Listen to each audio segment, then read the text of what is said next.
Yo, what's going on, guys? Matthew V Haynes. I'm Elliot. And I'm Phineas. And we're the Peters Bros. Guys, we are going to be doing a spoiler discussion on Beauty and the Beast. Beauty and the Beast, guys. Really quickly, guys, explain to my audience what you guys do.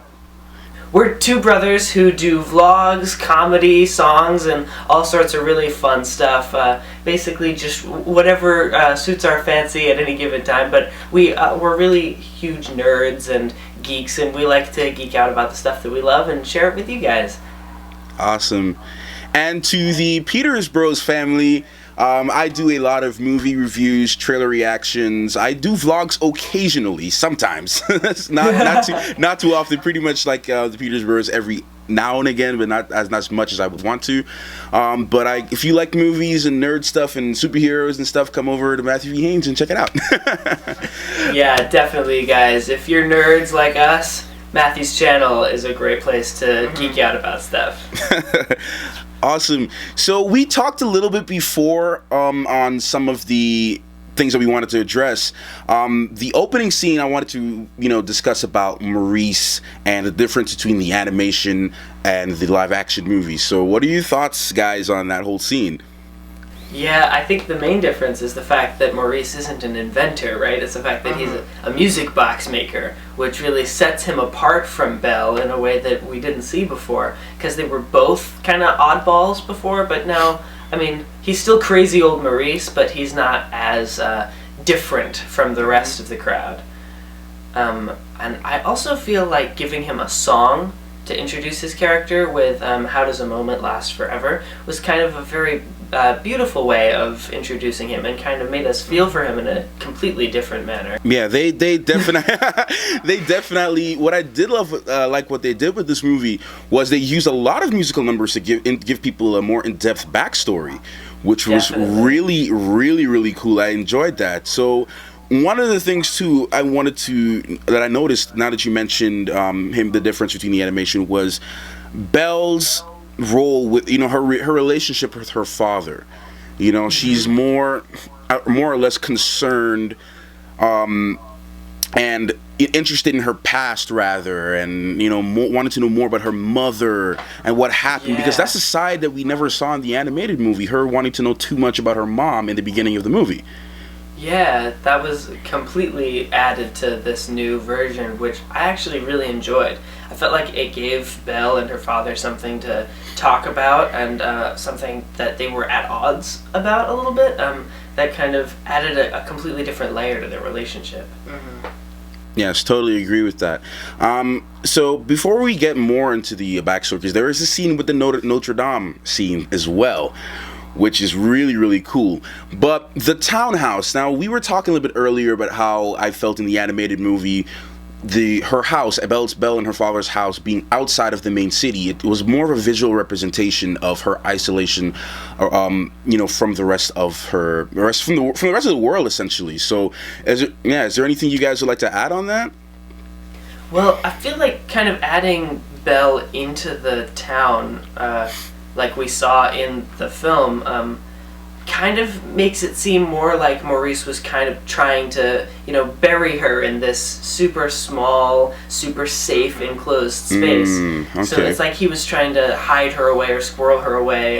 Just to protect her, really. Exactly, to keep her safe. And of course that didn't exactly go as planned, because Belle has bigger plans for her future. I feel like we really saw how much Maurice cares about Belle more in this version. Yeah. What with the whole rose thing, you ask for one every year, and every year you bring it. Yes. It was really nice. And I like how you bring that up, because in the animated movie, she was more or less caring for her father, where he looked like the child. But then when you really get into this movie, like a lot, you start to notice that it's really the opposite way around. Like you said, like he did everything for her. He moved for her. He tried to keep her in a certain place. And I see what you're saying with keeping her engulfed in the main city, to try to keep her, make her blend in, essentially. Try to protect her from where he came from, Yeah, so, that's a great point, like the reversal of their roles in a way. Yes. That kind of gave it also kind of made it a little more heartbreaking when Belle ends up leaving the Beast in order to go save Maurice, because their relationship was so much more complex than it was in the animated film. Yes. And how is Maurice supposed to, like, understand that when she says that she actually likes the Beast and that we have to save him? Like, didn't he just lock you away from me? Yeah. And I've been trying to save you this whole time. That was like, what, I got tied to a tree for no reason. It really shows how much Maurice cares for Belle, that he's willing to change his mind and his entire outlook. Yeah. Just in a moment to help her. Yes, I really liked, now that you're really mentioning that, their relationship. It was, it's really complicated, like you said, and complex, but it was beautiful at the same time to see their interaction with that. So another thing too, now we're still in that beginning scene there, is Belle inventing the washing machine and teaching the girl how to read. Anything I literally you laughed out loud when that happened. I was like, yes! Yeah. The first washing machine. Yeah, that was a really great moment. I felt like it really gave, it totally introduced us to what kind of things Belle was doing in the town that made people call her out for being weird or strange, which was kind of fun, because, that's like, it was super smart of her to wait till everyone else did their laundry and then build a little invention. Yeah, which was really cool. I thought that if there's any really favorite parts of this movie, definitely had to be that scene right there with just her inventing and her teaching the girl how to read too, because I'm pretty big on people who can be independent on their own and be able to take care of themselves and stuff like that. So I like that aspect of her being able to, hold her own and try to teach other people in the village. It kind of tackles a more deeper political issue that, can go on and on. But I've read a lot of reviews and everyone talking about that one specific scene, which is really interesting. Yeah, there was a lot of girl power in this movie, which was fantastic. I loved it. Actually, wasn't that washing machine scene actually right after Maurice said that Belle's mother was a funny girl as well, but then everybody started copying her at some point? And then she teaches the little girl how to read. That's a good point. It was right around that moment, yeah. Making a little mini Belle.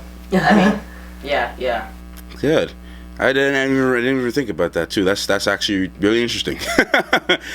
So when from that scene we go straight into Maurice leaves, and I'm skipping about, but Maurice leaves, and he goes on his journey, and we get to that scene where he goes into the castle for the very first time. I was expecting Lumiere and Cogsworth to, run up to him as they do in the animated movie.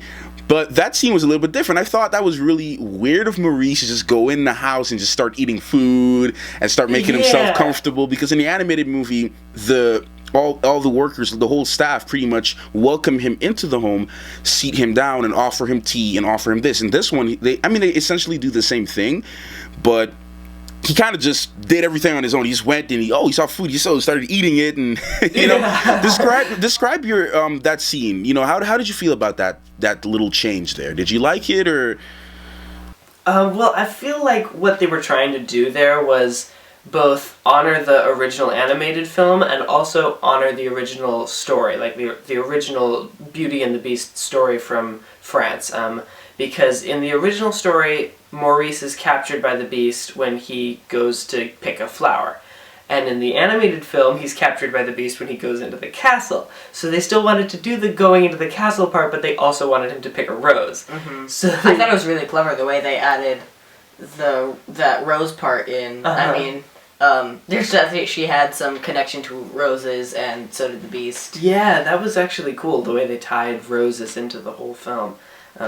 But I think the main reason that they did it that way, Maurice's introduction to the castle, was because they wanted the best of both worlds a little bit. And believe it or not, I'm actually not even familiar with the original story from France. With that rose there, that's actually news to me that you told me that, because I had no clue that rose scene was from the original story opposed to the animated movie. That's actually really interesting. Now that you mentioned that, that's very clever of them for doing that. Like you said, very very clever. I didn't even know that. The Beast comedy, the comedy of the Beast, his comedic moments that he had with the little expressions that he made when he was talking to his staff. I remember that scene, the specific scene where he's getting ready and they're telling him to smile. That was one of the most funniest parts of the movie to me. I really enjoyed that. What are your thoughts on that specific scene and his whole comedic role and the little jokes they tried to add for Dan Stevens? I think in giving the Beast some comedy to work with, they really did a great job humanizing him. Because it's so important to see that the Beast is actually a man, which I never really could get on board with it with the animated version. I don't know, it was just something about the way that they portrayed the Beast in the original that it was just, he wasn't a good enough person inside for me to be able to see past the monster. Which I guess makes Belle better than me, but whatever. But they really did a great job showing us the man beneath, and the fact that they gave him a little flashback moment with his mother and like explaining that his father kind of twisted him up. That was a new addition. I love that. Yeah, the way that they like added a little bit more to his backstory to make us feel for him. Yeah, and that explains why he's so sort of like childish and naive about everything. Like yes, I liked how the Beast, you can see that everything that he was experiencing was a new experience for him. Him being nice, him feeling something else other than proudness and selfishness, and I like you said, him being naive. It was just a great way to show his human side, and a great way of him just having a new experience. So that was really cool that they were able to make that work. Yeah, I especially enjoyed the whole montage where Belle and Beast are kind of slowly falling in love, because I always felt like that went too quick in the animated version. I think they took the right amount of time. Yeah, they took their time with it and really made it like slow and soft and gentle. And understandable. Yeah, and I think and realistic too. Yeah. Just the way that I mean, also the humanizing of the Beast could have helped that a lot, but one moment that really stood out to me in that whole montage was a moment where the Beast showed him, like, himself being a little naive about, like, kind of discovering the world anew as Belle is reading poetry to him, walking out on the castle grounds. And that scene too with him reading a book outside, the romance book. That was, he's like, what are you reading? Nothing. I thought that was really, really, really cool. And like you said, the interaction between, the amount of the development that they included in those scenes, especially I like when Belle is choosing her books, and and he's just holding it, and Lumiere and Cogsworth and the staff is just watching off to the side, and I like that. Like you said, there's more development into their relationship and a little flirting. Definitely. And which is, I love that touch. It is really, really cool. So while we're in the castle, let's talk about my favorite part. I don't know about you guys. You guys can tell me your favorite part in a minute. My favorite part was the Pierre Guest scene. I was really fond of that. When it was happening, I was like, whoa, this is so cool. All the lights and the special effects and the way that they like seamlessly integrated Belle into those scenes, it was so cool. Yeah. Actually, every time that there's a movie with some like different form of animation, like Moana, during the You're Welcome number, they go into the sort of drawn animation style. So it's always jarring slightly to come back to the original CG animation. Like seeing Belle. There was only one shot where I was like, oh, wait a second, right, they're all fake, and she's really different looking. But the rest was quite seamless, yeah. I love, specifically what I loved about it was the visual. I just loved it, I saw it in IMAX, so I guess it kind of added to the experience for me a little bit more. But I just loved that scene specifically, and I loved how they performed it. I loved Lumiere's performance in that scene specifically. That's probably one of my favorite musical numbers of the movie, along with Gaston. So I love both of those scenes, man. What was your favorite scene in your favorite moment in this movie? I really enjoyed the final battle with Gaston and Beast. We're gonna talk about that in a minute, but I mean, it's such a great ending for the original. Just all the action and then the nice happy ending romantic stuff. I'm sad it wasn't raining though.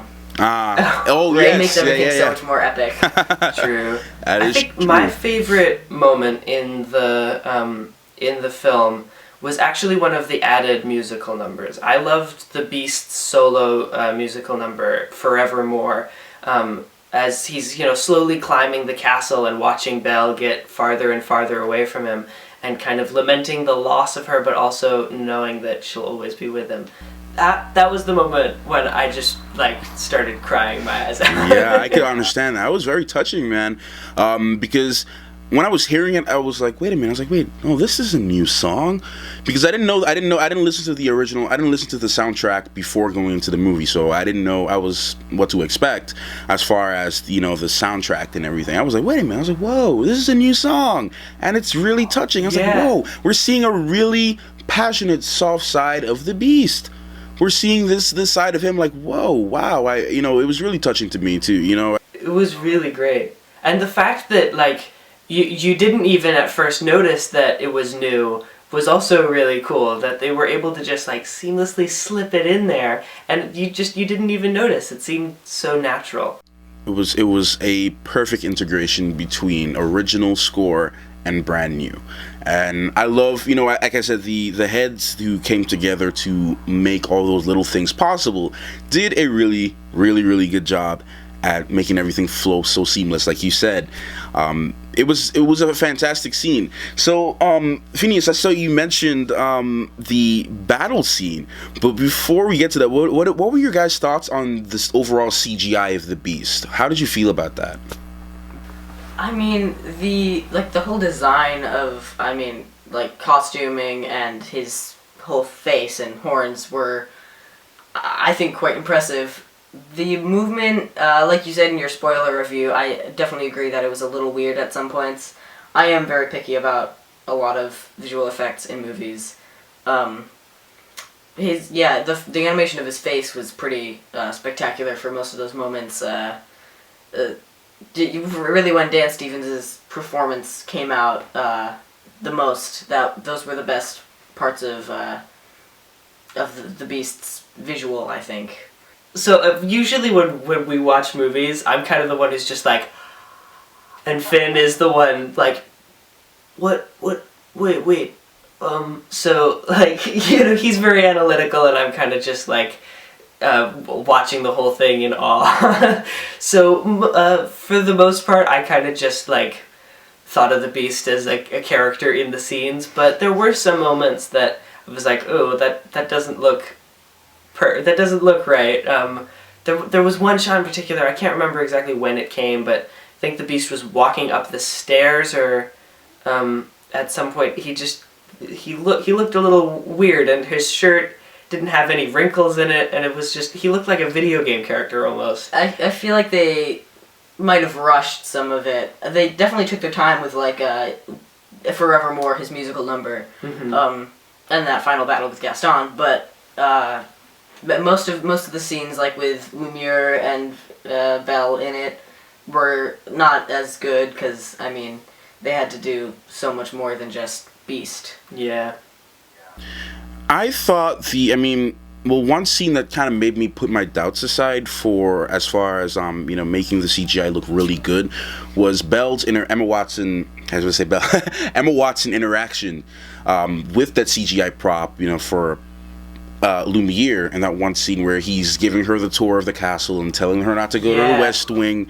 I thought that integration, and I'm props to Emma Watson too, because I think she did a great job for dealing with CGI characters. Definitely. I think she did a great job. Most of the movie for her was just with a bunch of little green puppets, because most of the castle too, the exterior was completely CG. Yeah. So she is no stranger to big CG effects. She learned how to deal with those when she was really young, right? So I guess it's really impressive to see an actor be able to just see things that aren't actually there yet. Yeah, I definitely agree with you guys on that, man. She for her being young, dealing with that at a young age is definitely good. Like I said about the rain, something about particles is epic for me, at least. The end of Jurassic World, lots of sparks. The end of Force Awakens, snow. So I feel like, I don't know if they just didn't have the budget to make tons Rain. of wet CG props and I know, castle, but yeah, but I really enjoyed what they did with the whole Belle stealing his arrows and snapping them. That was cool. Her having a little confrontation with him, as well as him facing off against. In the original, Beast. I feel like she kind of just stepped aside a bit for the battle scene, let Beast do his thing. Yeah, it was nice to see her in the thick of things, though. And now that you mentioned that, one thing I forgot to mention was Belle trying to escape the castle. Yes. Totally forgot to mention That's- that. Right. When she ties like the remains of that crazy dress together so that she can climb out the window. Oh man, when she like ducked down and crawled out of the dress and it just stood there super stiff, that was so funny. That was so funny, could yeah. not stop laughing. Awesome. Well, I really enjoyed where they decided to put her in. The whole added thing with tying Maurice to a tree stump and leaving him for the wolves. Definitely. Oh, That was yes. a great moment Making Gaston to give Gaston. so evil Yeah. that we just hate his guts. And don't mind when he falls into the bottom of the castle like Yeah. that. You got to see some really dark places in Gaston, as well as the fact that, his happy place was the war, LeFou was like, hey, Gaston, it's the war. Explosions, Exactly. Widows, so, widows, that and he was really like, completely crazy. widows. Yeah. Oh, But right. Back to the Enchantress. I actually took a long time to realize that she was the Enchantress because what was her name? Agatha, Right. I really think it was a good choice to add her in at the end because she wasn't originally there when Beast turns into a man again. Yeah. Because the fact that the last petal fell, I was like, okay, why? What are they gonna do now? Is she just gonna say "I love you" and then? Oh, it turns out that it wasn't when the last petal fell. Yeah. It was whenever she said that. Yeah, but instead having the Enchantress there to break the spell was really... I mean, yeah, that was kind of interesting too. They mentioned that. I totally forgot about that because that kind of bothered me a little bit. Because I love how normally she says "I love you" before, and then everything just happens, and then you're like, okay. Yeah. And I saw, I mean, it's a really, I mean, because if you look at it from as from a point of view that, hey, this is just a magical story. I saw, I don't know if you saw this, how Beauty and the Beast should have ended. I don't know if you saw that video from how it should have ended. Oh, I haven't seen that. They were addressing a specific part where they were making fun of the concept where, as soon as he turns back into a human, all of a sudden his wounds are gone, and no, his wounds weren't gone, and his wounds were still there, and he's like, yeah, I'm still bleeding. I mean, the spell is lifted, but I'm Gaston still stabbed me. It still hurts. Yeah, that part. Yeah, that's true. But I mean, like, Right. if you look at it from a point of view, like, hey, it's a magical story. You don't really care. And it helps that she's there. Yeah. She probably did some magic to heal him. True, yeah. I thought actually one really cool thing that they did in this and the like live action version was the fact that they had it so that every time a petal fell off the rose, the castle shook. And like a chunk fell off of the west wing, and everyone kind of Got a little bit more stiff. Yeah, exactly. Yeah, I love that. So then the fact that Gaston fell because the bridge collapsed under him was really like the rose killed him, basically. Yeah, pretty much. yeah. That is actually a really good adaptation and new thing that he added. That was really cool. I totally forgot to bring that up too, because I loved how that one scene, Cogsworth, his clock, he's like, oh, it's happening again. So that they've experienced that before. Yeah. And he's like, it happened again. I mean, it was really sad too, now that you mentioned that, to see everyone get stiffened up, and Lumiere was like, it's been an honor to serve you. And that scene, while we knew it was sort of happening, we're like, wow, this is really sad. And some people were probably like, wait, did they change the ending? And Yeah. And they're all stays to be stiff. forever and dies? I mean, to be honest, and I hate to say it, and I saw another friend of mine, Durbin from Durbania, check him out, guys, little plug. He was talking about this in his video, that he preferred them in their animated form. And for some reason, while I was watching it, I mean, their animated form, their cursed forms, correction, I kind of I hate to say it too, but I kind of prefer them in their cursed forms. It's a little weird to say that, but I kind of did. We got really used to seeing them. Even in the original, it's a little weird, just because, you know, she falls in love with Beast, and then he turns into some completely different dude, and they're like, oh, you're still the same person. Yeah. But you look completely different. That is why it's important, though, to show the Beast's eyes when he's a beast and when he's a man. Yeah. Because that was one of the first shots of him. Yeah, it was just his eyes. So being able to, like, you know, see the Beast inside the man, kind of in, like, a reverse, you know, he's still the same. I've always loved the message as that, you know, and this is the message at least I got out from it, even from watching the animated version, that no matter how ugly or beastie you are, that the fact that she was still able to be in love with the prince was to show that, hey, she loved his inside more than what he looked like. He could look like anything and she would still love him.